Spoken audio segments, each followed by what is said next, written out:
عزیز دوستو، قرآن مجید فرقان حمید نے ارشاد فرمایا ہے کہ محمد الرسول اللہ، فرمایا محمد صلی اللہ تعالی علیہ وسلم اللہ کے رسول ہیں۔ نبی اکرم صلی اللہ تعالی علیہ وسلم کی رسالت، حضور کی نبوت، نبی پاک صلی اللہ تعالی علیہ وسلم کے خاتم النبیین ہونے اور حضور سید عالم علیہ السلام کے امام الانبیاء ہونے کی گواہیاں جگہ جگہ اللہ کے قرآن نے بیان فرمائی ہے۔ نبی کریم علیہ السلام اللہ کے سچے رسول ہیں، اس کے دلائل اتنے زیادہ روشن ہیں کہ وہ سورج سے بھی زیادہ روشنی دیتے ہیں، چاند سے بھی زیادہ تابناک ہیں۔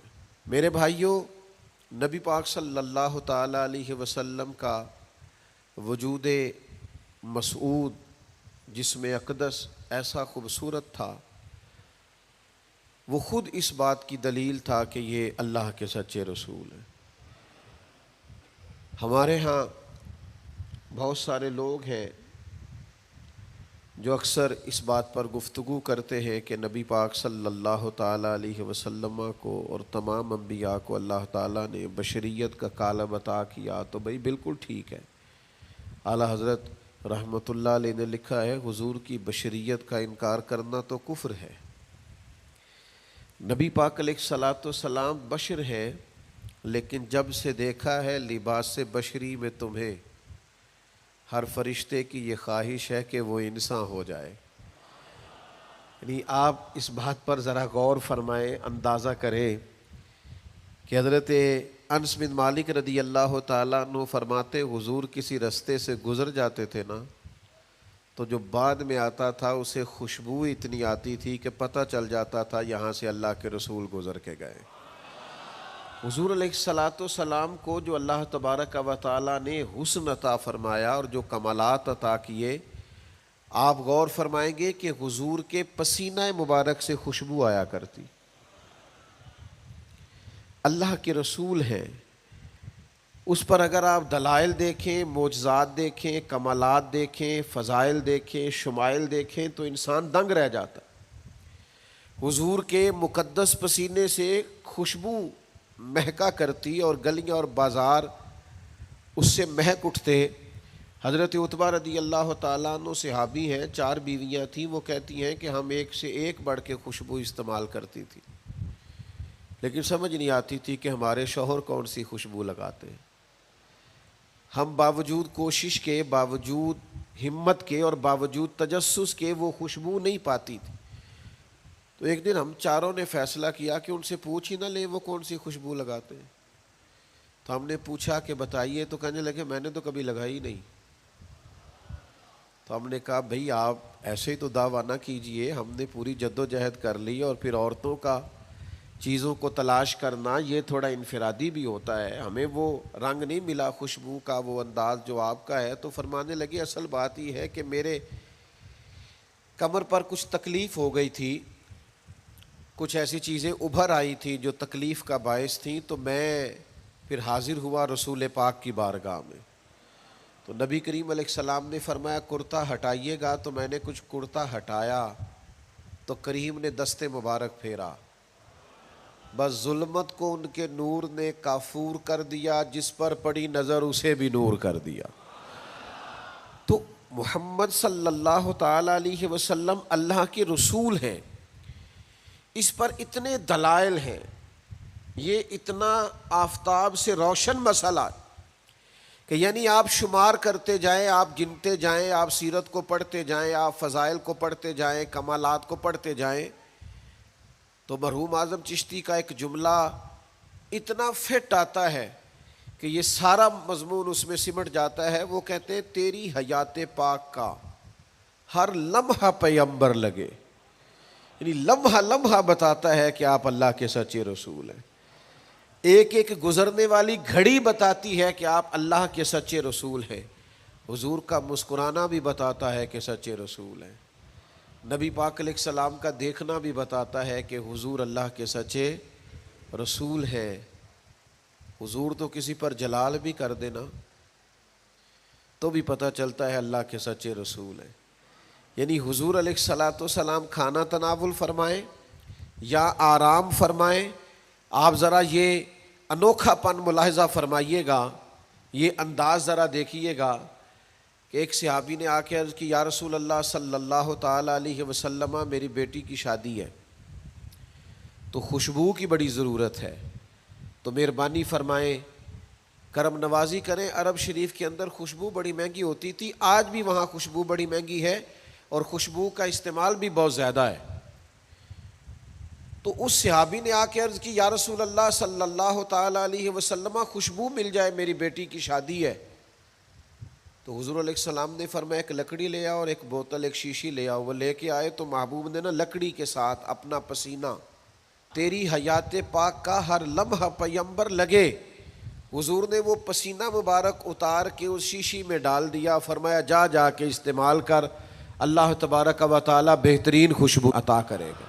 حضور علیہ الصلاۃ والسلام کا سارا وجود نور، یعنی ہمارے ہاں کسی آدمی کے منہ سے تھوک نکلے یا لعاب نکلے تو لوگ اس سے گھن محسوس کرتے ہیں، جگہ جگہ لکھا ہوتا ہے تھوکنا منع ہے، لیکن نبی کریم اگر لعاب دہن لگا دینا مولا علی کی آنکھوں پر تو شیر خدا فرماتے ہیں مجھے پہلے سے بھی زیادہ بہترین نظر آنا شروع ہو جاتا ہے۔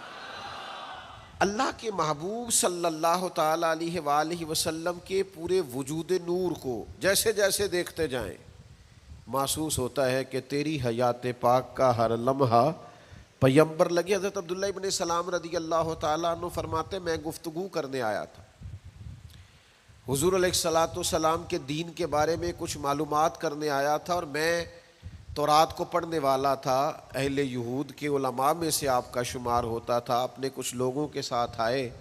فرماتے نبی کریم صلی اللہ تعالیٰ علیہ وسلم اونٹنی پر تشریف فرما تھے اور صلہ رحمی کے متعلق کچھ گفتگو کر رہے تھے۔ میں نے حضور کی گفتگو سنی۔ محبوب کا لباس مبارک مہنگا نہیں ہوتا تھا پر نہایت ہی اجلا ہوتا تھا، نہایت سادہ ہوتا تھا، نہایت باکمال ہوتا تھا۔ فرماتے میں نے اونٹ پر بیٹھے ہوئے محبوب کے لباس کا، بات کرنے کا، نفاست کا، ہاتھ اٹھانے کا وہ انداز دیکھا، اور جھکی جھکی نظریں اور معصوم لہجہ اور گفتگو میں سلاست اور روانی اور ٹھہرے ٹھہرے جملے اور لفظوں کا وہ ایک خوبصورت ریدھم۔ فرماتے ہیں وہ سارے انداز میں نے دیکھے تو میں جو بات کرنے آیا تھا مجھے بھول ہی گئی، لباں تے موہراں لگیاں، بولن دی جاچ ہی بھول گئی، ایتھے زباناں تائیں کھولن دی جاچ بھول گئی۔ فرماتے ہیں میں کوئی بات ہی نہ کر سکا، جیسے ہی محبوب کے قریب گیا میں نے فوراً عرض کیا مجھے کلمہ پڑھا دے، میں مسلمان ہونا چاہتا ہوں۔ یہ آج جو لوگوں کی طبیعتیں الجھ سی گئی ہیں نا،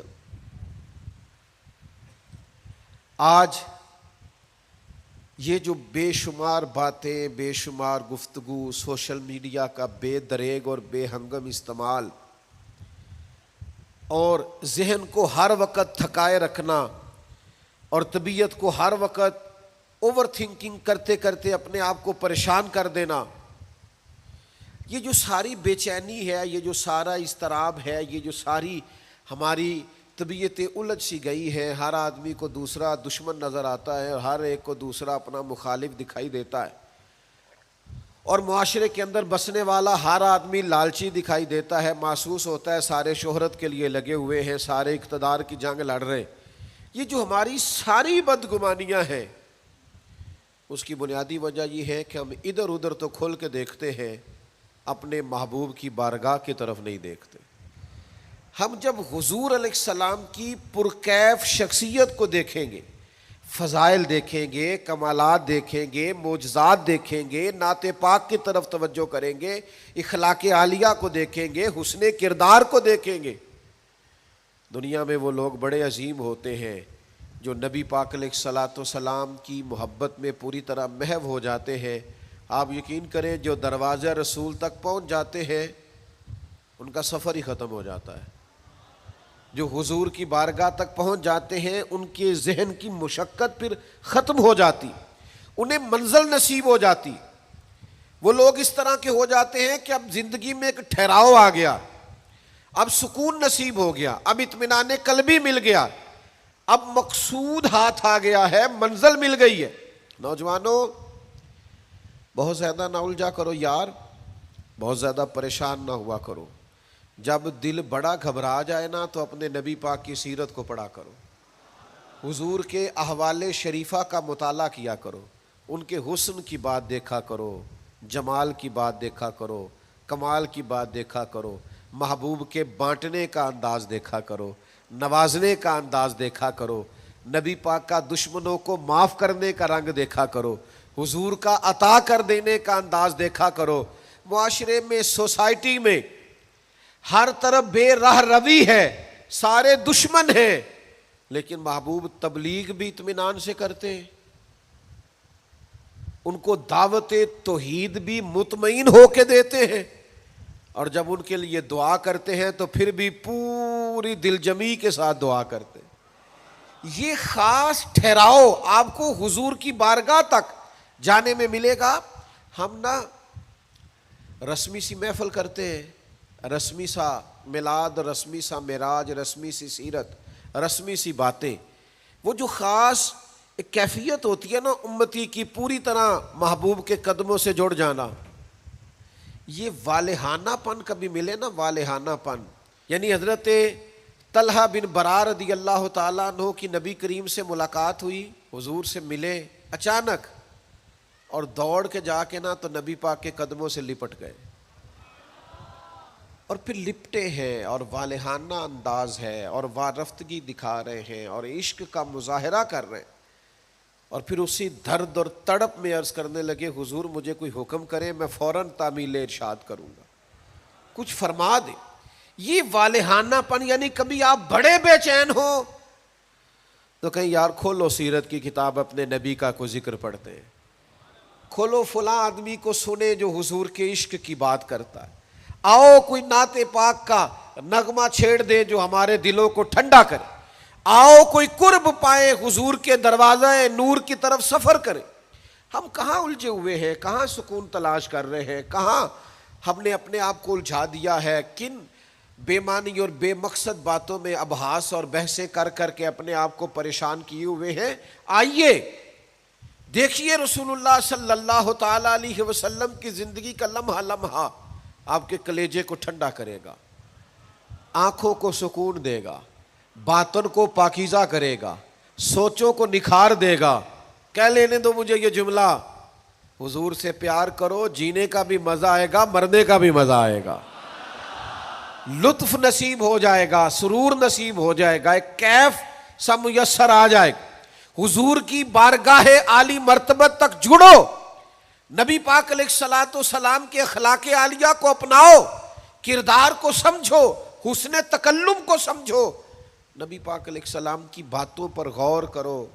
یقین کرو کبھی کبھی پڑھتے پڑھتے وجد ہو جاتا ہے، کبھی کبھی ان باتوں کو صرف مطالعہ کی نظر سے دیکھیں، سیکھنے کی نظر سے دیکھیں تو ایسے لگتا ہے کہ جیسے روح پرواز کرنے لگی. یہ اس طرح کے بھی کمالات ہوتے ہیں، یہ بھی رنگ ہوتا ہے، یہ بھی انداز ہوتا ہے، یہ بھی طور طریقے ہوتے ہیں. اور پھر حضور امی ہے، نبی کریم نے دنیا میں کسی استاد سے پڑھا نہیں،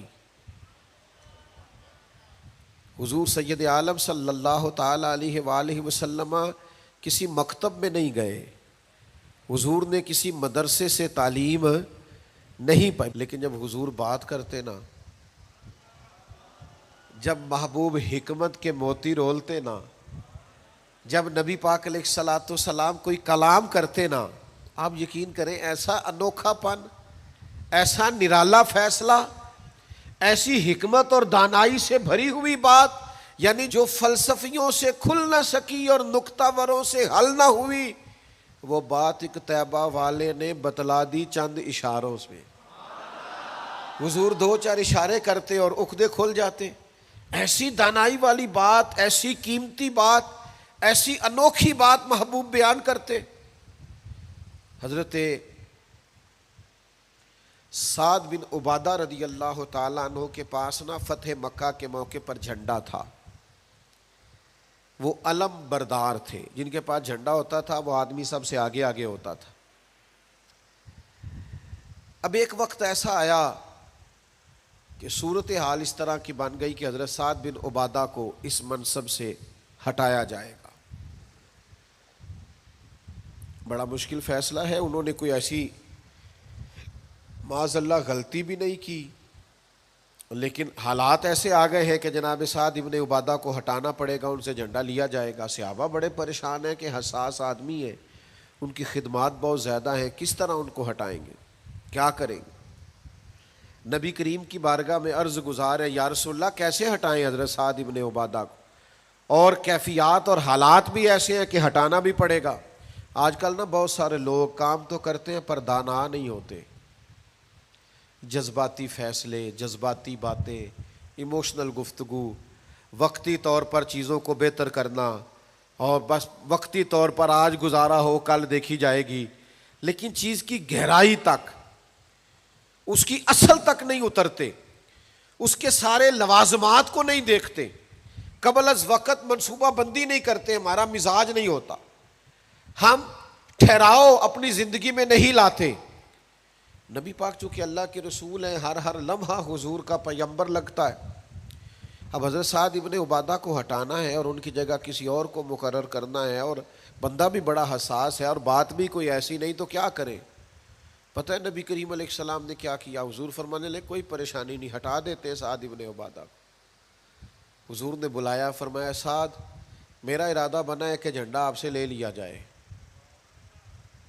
حضرت سعد ابن عبادہ نے ابھی گردن جھکائی تھی تو حضور فرمانے لگے میرا ارادہ ہے آپ سے لے کے آپ کے بیٹے کو دے دیا جائے.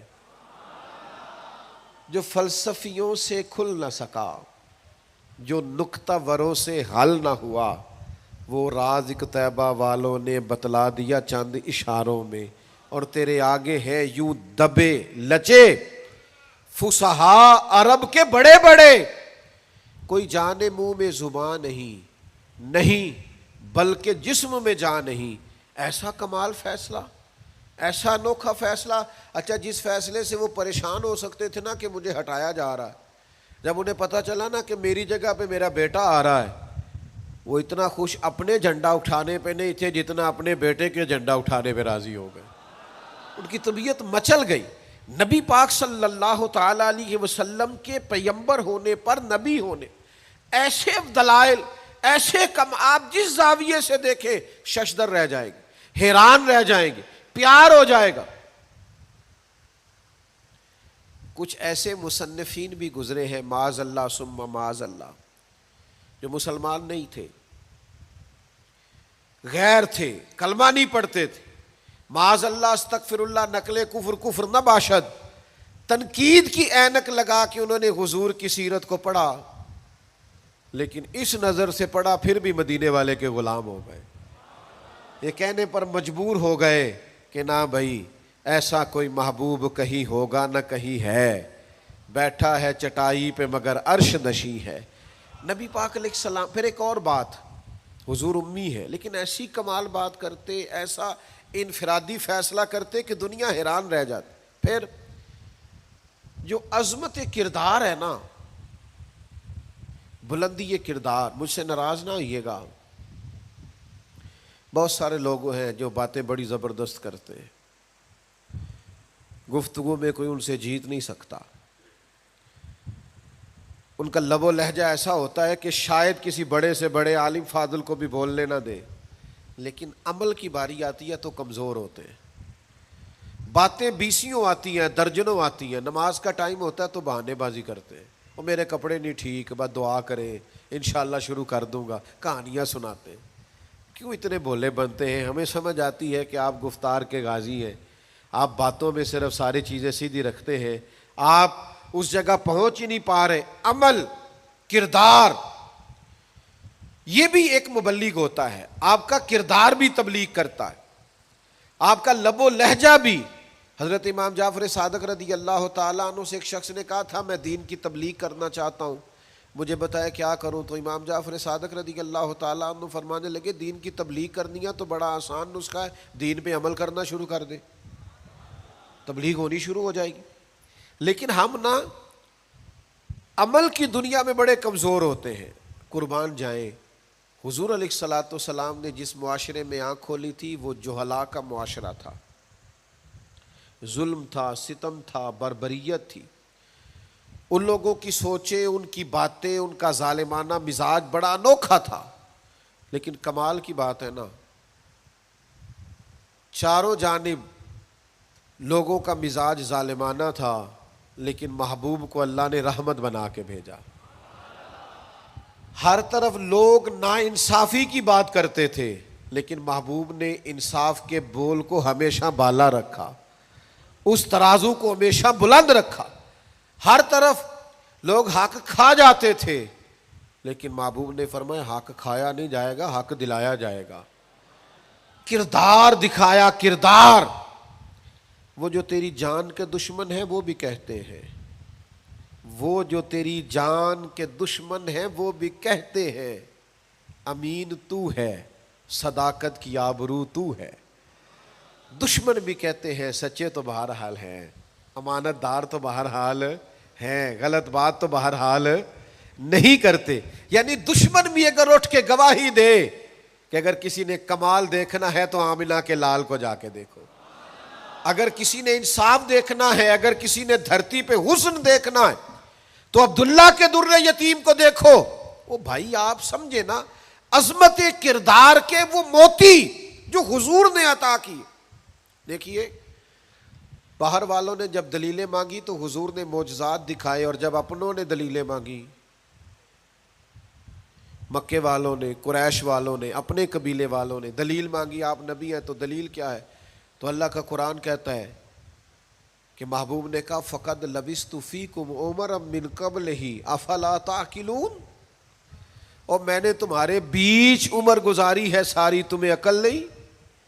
میں کوئی باہر سے نہیں آیا، میں نے 40 سال تمہارے اندر گزارے ہیں، میرے جیسا کوئی سچا ہے تو دکھاؤ، کوئی دیانتدار ہے تو دکھاؤ، کوئی پاکیزہ مزاج ہے تو دکھاؤ، کوئی اس طرح کا ستھرا ہے تو دکھاؤ، کوئی اس طرح کا مزکی ہے تو دکھاؤ۔ تمہارے بیچ میں نے وقت گزارا ہے۔